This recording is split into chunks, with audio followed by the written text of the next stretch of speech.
vamos a ver un poco cuáles son los mecanismos de movilidad y de entrada del radón.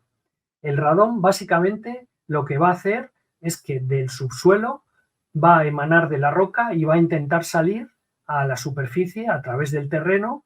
Dependiendo de la porosidad y de la permeabilidad del terreno, conseguirá salir más o menos radón. Además, el radón tiene una capacidad de movilidad muy grande cuando hay pequeñas diferencias de presión.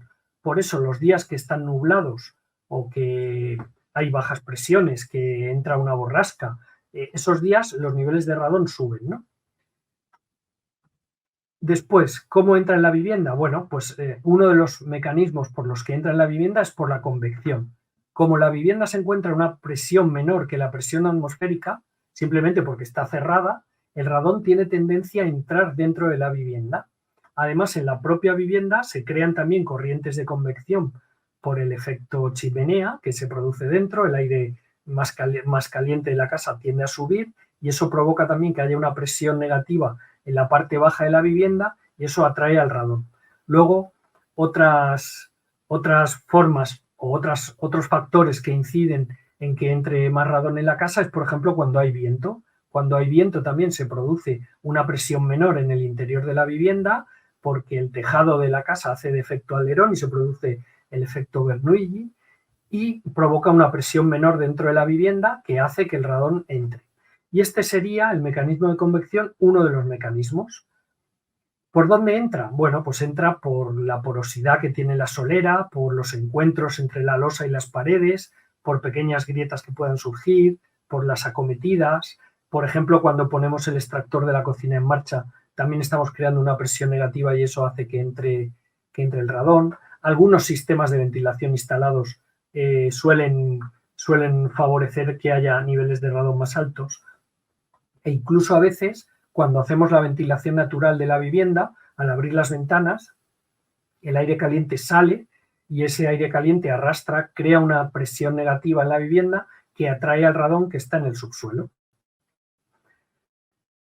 El otro mecanismo por el cual entra es el de difusión. Por la ley de Fick, cualquier en conjunto y que estén a diferente concentración de un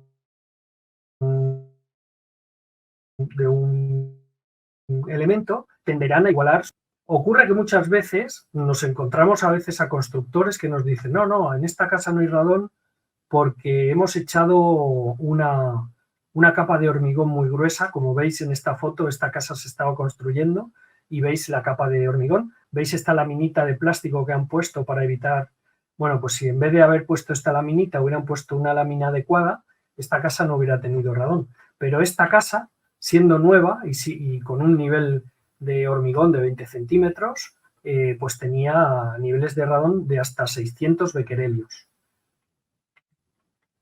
Y ahora vamos a hablar un poco de las técnicas de mitigación para explicaros un poco el trabajo que hacemos en la fundación, en el programa Vivir sin Radón. Llevamos trabajando esto desde el año 2011 y llevaremos hechas, pues no sé, como 70, 80, 90 obras de mitigación.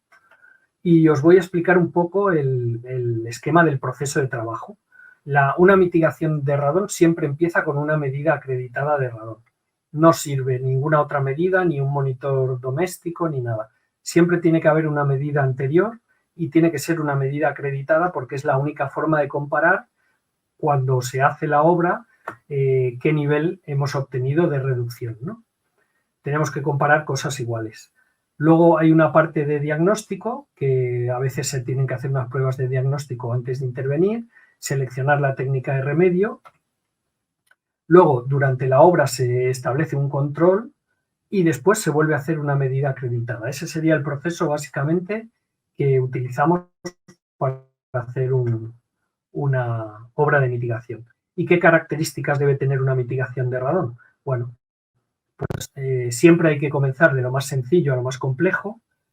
¿Por qué? Porque lo que tratamos es de que la mitigación sea costo eficiente, ¿no?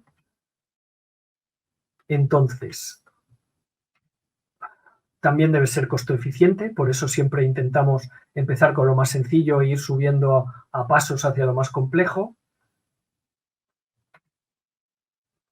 Luego tiene que ser lo más quirúrgica posible, porque tampoco podemos levantar el suelo de una vivienda entero, eso supondría un gravísimo trastorno para la familia. Y luego, pues debe ser un sistema que tenga el menor mantenimiento posterior posible, porque si hay algunos sistemas que venden o que tratan de vender de, bueno, mucho mantenimiento, con un sistema de intercambiador de aire, de calor y con filtros, y eso no es necesario realmente, ¿no? Bueno, pues como veis, como resumen, comenzar de lo más sencillo a lo más complejo, debe ser costo eficiente, tiene que ser lo más quirúrgica posible y tiene que tener el menor mantenimiento posterior. ¿Cuáles son los principales tipos de actuaciones a la hora de mitigar una casa? Bueno, pues casi el sistema más utilizado a nivel mundial es la despresurización del terreno. Después hablaríamos también de la ventilación o despresurización sublosa. Estos dos serían los sistemas que más se utilizan porque son los más costo eficientes.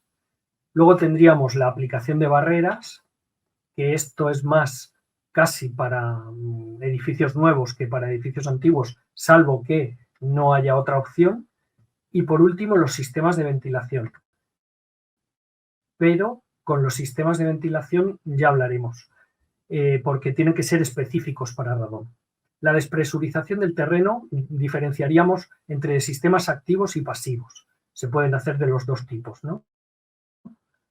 Con la ventilación o despresurización sublosa, pues igual que con la despresurización del terreno, tenemos sistemas activos o pasivos. La diferencia está en que haya un sistema mecánico accionado que esté en funcionamiento o que no lo haya, ¿no?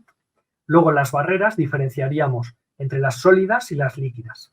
Históricamente siempre se han utilizado más sólidas, pero básicamente porque líquidas prácticamente no existían. Ahora empiezan a salir al mercado barreras líquidas muy eficientes y que son más fáciles de aplicar, ¿no? Y luego los sistemas de ventilación, que es lo que hablaba, tendríamos que hablar de sistemas específicos, porque los genéricos realmente no solo no solucionan el problema de radón, sino que en muchos casos lo que hacen es agudizar el problema, porque funcionan calentando el aire que introducen con el aire que sacan, con lo cual normalmente siempre sacan algo más de aire del que introducen. Y eso provoca presión negativa en el interior de la vivienda y hace que el nivel de radón suba, ¿no? Y luego oiréis hablar en muchos sitios de los sellados, de hay que sellar y hay que sellar, pero realmente la bibliografía científica que hay sobre los sellados hablan de que tienen un potencial muy limitado de reducción de radón y en algunos casos pues indican que únicamente es eficaz en 1 de cada 1500. Realmente hacer sellados en una vivienda es muy difícil porque tú no ves que haya grietas en la mayor parte del suelo. Lógicamente, si ves una grieta gordísima en una vivienda, sabes que hay que sellar, pero eso es obvio.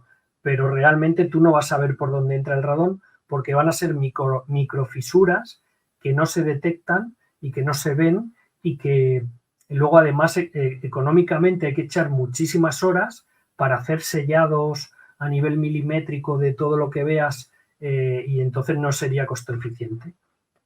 En este manual de la OMS sobre el radón en interiores hay una tabla donde, aunque es antigua y está basada en datos de Estados Unidos, pero habla de cuáles son los sistemas, digamos, más costo eficientes, que son los de despresurización del subsuelo o sublosa, y bueno, y luego habla de otros sistemas de ventilación y de presurización de cámaras sanitarias y tal, pero bueno, más que nada para que vierais de dónde sale la información, ¿no? Y ahora vamos a ver unos cuantos casos reales de obras que hemos realizado desde Vive Sin Radón, desde la Fundación Vivosano, en casa de clientes nuestros, ¿no? Bueno, aquí veis unas fotos de las pruebas que realizamos. Esto pertenece a las pruebas de presión que hacemos bajo la losa, que hacemos unas perforaciones para ver qué movilidad hay por debajo de la losa, para saber si el radón se mueve o no.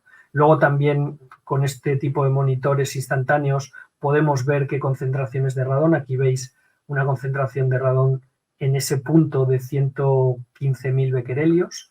Recordar que el nivel máximo permitido o admisible son 300 y que la Organización Mundial de la Salud recomienda establecer un nivel de 100. Luego, pues, otras pruebas en otra vivienda donde vamos haciendo perforaciones y viendo los niveles. Aquí también veis niveles de 150.000 becquerelios en algunas zonas. Todo esto lo hacemos para seleccionar los puntos de captación. Luego, por ejemplo, una cosa curiosa, esto es un cajetín por donde entra la fibra óptica a una vivienda y en el tubo de la fibra óptica pues entran 7.500 becquerelios, ¿no? A veces este tipo de acometidas son fuente de entrada de gas radón. Y luego, bueno, aquí otras fotos de lo mismo, pruebas esto es en una nave industrial, pruebas también de niveles. Aquí vemos un nivel increíble de 649.900 becquerelios y pruebas de presión. Y ahora ya vamos a ver algunos casos reales. En este caso, una despresurización de subsuelo en una casa unifamiliar construida en el año 65, casa familiar de toda la vida que se reforma integralmente, pero que el que realiza la reforma pues no sabe nada de radón y la casa tenía radón. Entonces, bueno, lo que hacemos, ahora lo veréis, lo que hicimos fue en este caso un pozo en el lateral de la vivienda. Como veis, este tipo es la cimentación que se usaba en los años 50 y 60, que es una cimentación por rozamiento de piedra, que no tiene hormigón. Aquí lo que hacemos es como una especie de pozo que se llama lóbulo de depresión y establecemos un sistema de extracción. Y aquí veis el resultado de la puesta en marcha del sistema, ¿no? El nivel previo era de 944 becquerelios y se quedó en 160 becquerelios después de la intervención. Aquí veis los informes de medida acreditada del antes y el después. Luego vamos a ver ahora una despresurización activa de sublosa, en este caso una construcción más moderna del año 2000, en Becerril de la Sierra, con un nivel previo de 1.310 becquerelios y se quedó tras la mitigación en 28 becquerelios. La eficiencia de la mitigación fue del 98% y el coste de implementación de 11 euros metro cuadrado. Aquí veis unas fotos. Me temo que no lo es. Aquí veis, hicimos el pozo en el interior de la vivienda, perforamos por la parte trasera, insertamos aquí un tubo que luego se cubrió con un pladur. Y bueno, esto eran los niveles antes y luego los niveles después. Y esta la medida acreditada anterior, donde veis que había niveles de 1.300 y los niveles después, con medida acreditada antes y después. Vale, ahora otra casa en Villavieja de Lozoya, año de construcción 1977, 780 becquerelios nivel previo y 37 becquerelios lo que quedó. Eficiencia del 95%, coste de implementación 17. Aquí veis unas fotos. Bueno, perforamos por el lateral de la vivienda, por debajo de la losa, e insertamos unos tubos. Luego estos tubos se conectan a este sistema de extracción. Y aquí veis el monitoreo que hacemos en las obras continuo con un medidor electrónico. Sirve para esto realmente un monitor electrónico. Aquí vemos los niveles antes y los niveles después. Y aquí veis la medida acreditada anterior y la medida acreditada posterior. Vale, ahora vamos a ver una combinación de depresión activa de subsuelo y membrana. En este caso era una casa que se estaba reformando integralmente y se aprovechó esa situación pues para establecer unos lóbulos de depresión. Esto sería, pues la actuación fue esta, el sótano estaba totalmente enterrado, los niveles previos eran de 2.500 y el nivel tras la mitigación fue de 43.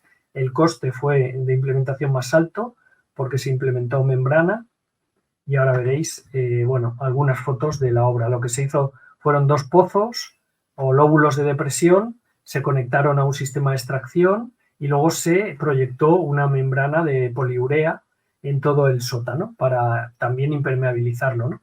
pero en este caso porque se aprovechó para una reforma, se estaba haciendo una reforma y se hizo, ¿no? Bueno, en los niveles anteriores los tenía el cliente, no tenemos acceso a ellos, pero la medición después de la mitigación se quedó en el sótano en 43, en la planta baja en 24 y 26, ¿no? Luego, otra casa que también se aprovechó, que se hacía reforma y que tenía un nivel alto de radón, 990 becquerelios. La casa estaba así en pendiente y se actuó en la parte del sótano, digamos, ¿no? Aquí veis algunas fotos anteriores, veis el muro, digamos, de cimentación de la casa era todo de roca, de piedra, y luego pues lo que se hizo fue echar un suelo encima del terreno, ¿no? Algunos puntos de radón que encontramos, el planito de lo que se hizo. Aquí se hizo una cámara bufa para separar esa parte de piedra del resto de la vivienda y también hacer una extracción, y luego una red de arquetas, de 3 arquetas, que se unieron entre sí y se conectaron al sistema de... Aquí veis algunas fotos de la obra. Y luego se aplicó también una membrana, en este caso una dedanosa, una Polydan, que se aplicó en todo el suelo y en las paredes. Y bueno, estos son los niveles previos y estos son los niveles después de la obra.